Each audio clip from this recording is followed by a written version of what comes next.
artificial intelligence is making rapid strides. There's talk of a new evolution that could fundamentally change life on our planet. Artificial intelligence has the potential to revolutionize every aspect of daily life: work, mobility, medicine, the economy, and communication. Silicon Valley in California. Apple, Google, and Facebook all have their headquarters here. It's the epicenter of the digital revolution. The tech industry has changed the face of the San Francisco Bay Area. New startup companies launch every day. Rents have exploded, and artificial intelligence is the buzzword. A new type of supermarket recently opened its doors here. Amazon Go.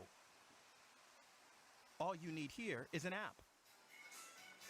Since you have an Amazon account already, you can use the same credentials. Hold your mobile phone to the scanner, and you're in.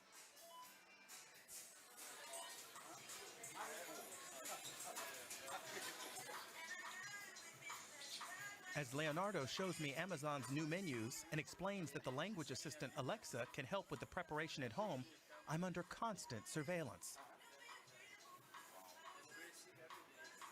Which shelf do I stop at? Which products am I interested in? On the ceiling, sensors and cameras. Intelligent image recognition captures my every move. What do I take off the shelf? What do I put back? And what do I take with me? This branch is still in its test phase, but Amazon plans to open 50 such grocery stores this year alone. The end of the sales assistant. Just walk out. No more standing in line. No cashiers. I feel a bit like a shoplifter as I leave. Comfort at the cost of privacy. My receipt.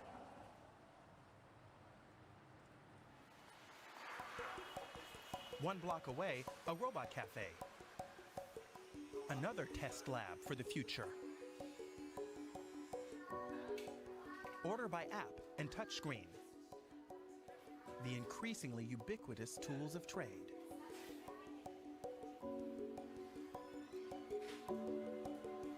My first ever cup of coffee served by a robot. So this is the taste of the future. Artificial intelligence is modeled on the human brain, a gigantic network of almost 100 billion interconnected neurons.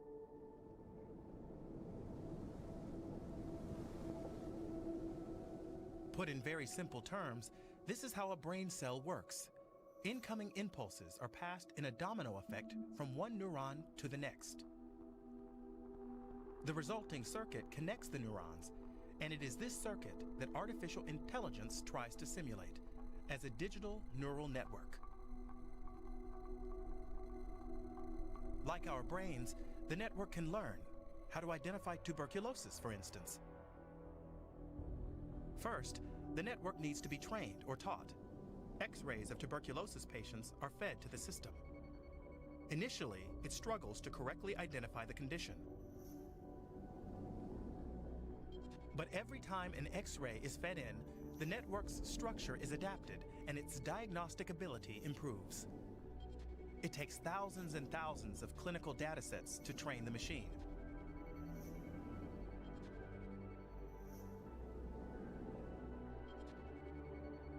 Only after the network is optimized in this way can it correctly identify an unknown X-ray.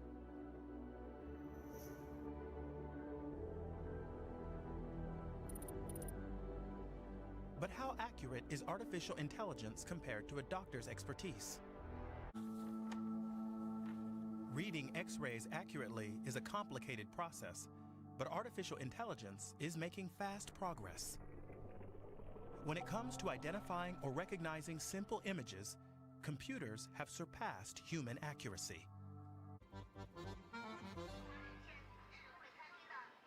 These robots aren't assembling cars, they're the big attraction in Beijing's latest smart restaurant.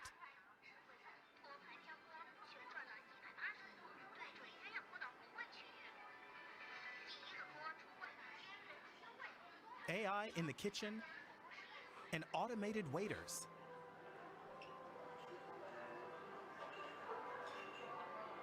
Gan district in Shenzhen.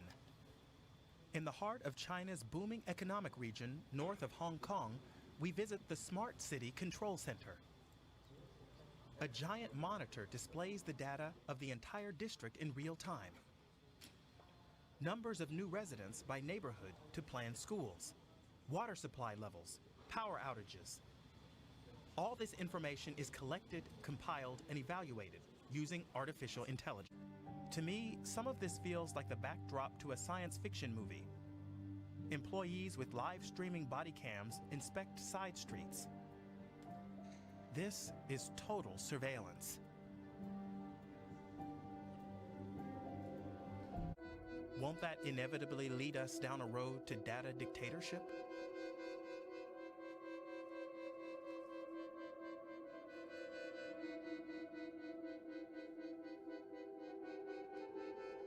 Google, Facebook, Amazon. Will the influence of tech giants continue to grow? What can be done to rein in their monopolies? One thing is clear. Artificial intelligence is consolidating their grip on power. There's an urgent need to rethink antitrust policy. Think about fully autonomous cars is that I will be very surprised if it happens in less than 10 years. Also, I will be very surprised. I'm a big believer. I'd be very surprised if it doesn't happen in 20, 30 years. I think it will happen at some point. But I do think that people really underestimate the kind of technology required to be built to make your car fully autonomous under every condition, every circumstance, every whatsoever. That's the very hard part. But the distance sensor in this car registers the jam, brakes, and prevents a further collision. But which principles should guide decisions made by technology in an accident situation? In recent years, MIT's Media Lab has been addressing the ethical questions raised by artificial intelligence. What moral compass should future smart devices refer to?